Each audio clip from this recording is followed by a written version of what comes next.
Итак, дорогие друзья, сегодня у нас в руках, скажем, новое чудо техники. Электрический триммер Vortex. Ну, покажи там.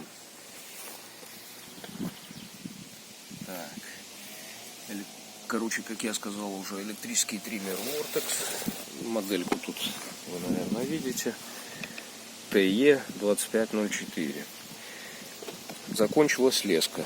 Сейчас нужно снять вот эту катушку. Как видите, здесь показано.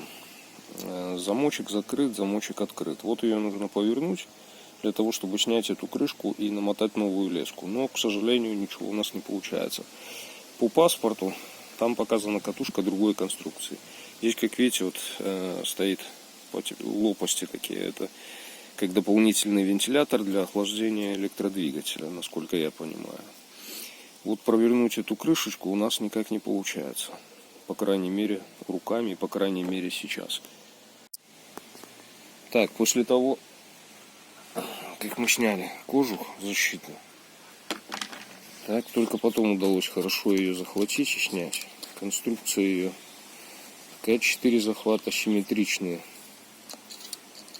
Пружинка. Так, и внутри замки. Вот они. То есть нужно провернуть.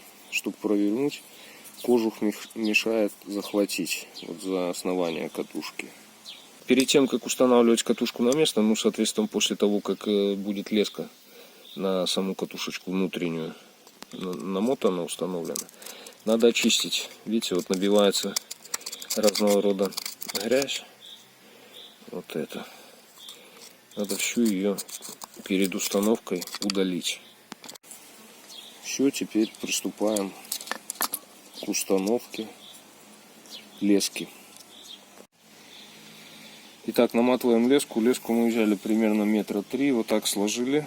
Пытаемся. Леска у нас 1,6. Здесь идет 1,2. Будем пробовать. Так, производим намотку против часовой стрелки. Так, когда заканчиваем намотку лески, где-то сантиметров 5 у нас остается концы, да, их желательно застегнуть сюда вот в эти пазы, в связи с тем, что у нас леска немножко толще, чем необходимо. После того, как зафиксировали, устанавливаем.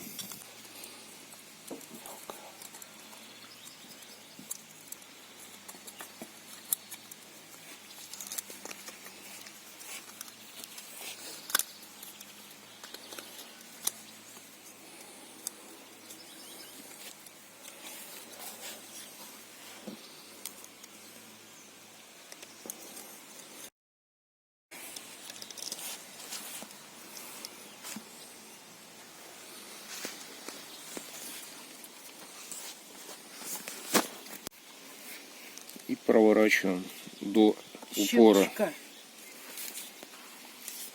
Все, теперь устанавливаем кожух на место и пробуем работать.